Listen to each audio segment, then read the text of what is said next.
Ah ok, bonjour à tous, ici donc Jérémy, je viens vous présenter une petite vidéo sur comment éviter de payer des impôts de manière légale sur la reversion de dividendes par les sociétés au travers des ETF. Donc je vous tiens déjà tout de suite à vous rassurer, tout ceci est absolument légal et ceci par contre ne s'applique qu'à des personnes vivant que dans des pays où les dividendes sont fiscalisés.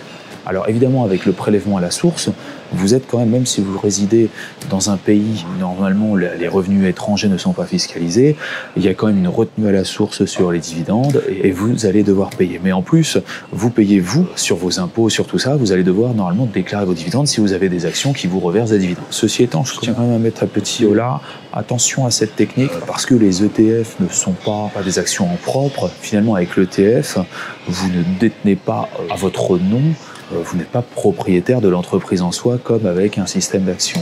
Alors l'ETF en fait ça reproduit finalement le cours d'une action ou d'un package d'actions, ce sont des produits synthétiques qui permettent de reproduire. En fait ça vous permet aussi si vous n'aviez pas accès à certaines places de marché, on peut voir par exemple pour l'Inde et où le gouvernement indien ne souhaite pas avoir des investisseurs étrangers, vous avez quand même par exemple BlackRock qui fait des ETF et ça vous permet d'investir dans des packages d'actions en Inde. C'est pareil pour l'Arabie Saoudite, c'est pareil pour la plupart des places, pour Hong Kong ou ce que vous voulez, si vous n'aviez pas accès aux places de marché de Hong Kong et tout ça. Donc à savoir, l'ETF, c'est une compagnie comme BlackRock par exemple qui va acheter tout un tas d'actions et qui va recréer un produit financier ayant pour sous-jacent cette action ou ce package d'actions et en essayant de reproduire le plus fidèlement possible l'ensemble des actions. Là où ça devient très intéressant, c'est qu'en fait, normalement, quand vous avez l'action en dur, vous touchez des dividendes et là, vous êtes fiscalisé dessus. Avec l'ETF, la société qui bien souvent fait tout un truc financier et n'est pas dans un pays fiscalisé, et en fait lui ce qu'il va faire, au lieu de vous reverser les dividendes et que vous allez payer des impôts dessus, il va racheter des actions. Et c'est-à-dire que le cours, évidemment, le cours de l'ETF va monter parce que le prestataire financier aura augmenté le collatéral. C'est-à-dire au début, vous aviez un ETF qui était basé sur 10 actions, mais il y a eu des dividendes.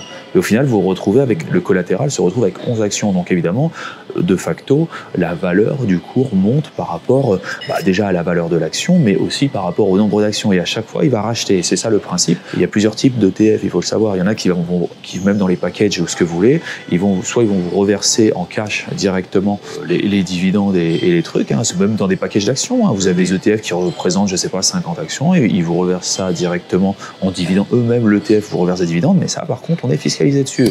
Il faut faire attention à ça. Parfois, il est bien plus rentable de directement détenir l'ETF et que ça soit reversé par le rachat d'actions. Ceci étant, attention, ce ne sont pas des vraies parts d'entreprise, ce sont des produits synthétiques. Si l'entreprise qui émet ces produits synthétiques crache, c'est fini. Vous avez absolument tout perdu. Pas comme une entreprise, il faut que l'entreprise fasse faillite en fait. Oui, donc c'est quand même plus rentable parce que finalement, si vous deviez réinvestir vous-même, vous auriez payé finalement, je sais pas, 30%. Là, on va dire, si vous êtes en France, vous payez la flat tax de 30%.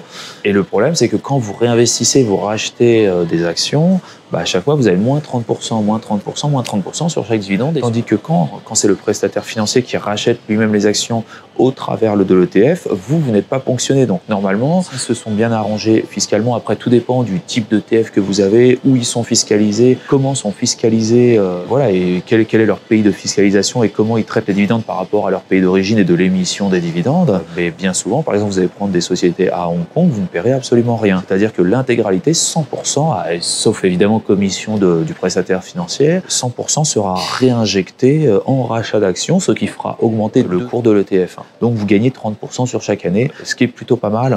Attention, quand je parle là d'ETF, je ne parle pas de trading ou de quoi que ce soit, je parle de gens qui investissent sur le long terme et qui ont vraiment une planification fiscale sur le long terme. Je ne parle pas de tous ces gens qui tradent et qui perdent de l'argent au jour le jour. Alors, le problème des ETF, si vous aviez investi dans un ETF à Hong Kong, de ce que vous voulez, vous pouvez pas normalement prendre ça dans le PEA, si vous êtes en France ou quoi que ce soit. Donc, à la fin, normalement, vous devriez être fiscalisé quand même. Si un jour vous reveniez à revendre ça, vous seriez fiscalisé là-dessus. Dans tous les cas, si vous habitez dans un pays de la zone euro, vous avez peu de chances finalement de récupérer, je vais terminer là-dessus, avant même de monter un projet capitalistique, parce que ça reste des projets capitalistiques, donc de retraite, au même titre qu'une assurance retraite. Choisissez bien le pays dans lequel vous allez commencer à entreprendre tout ça, mieux vaut peut-être ne pas commencer à entreprendre tout ça en France et commencer déjà un projet d'expatriation et ensuite monter un vrai projet comme ça. Parce que il y a peu de chances que tout ça, finalement, c'est vrai qu'il y a beaucoup de gens qui vous disent on gagne de l'argent avec ça, on gagne de l'argent avec ça, mais ces gens qui vous disent ça ne sont pas en France. Et depuis la France, vous allez vous faire rincer, prenez des risques pour au final quasiment tout redonner. Donc ça sert absolument à rien. Écoutez, c'est tout pour cette vidéo. Je vous souhaite une excellente journée et je vous dis à bientôt pour donner vos vidéos. Salut à tous.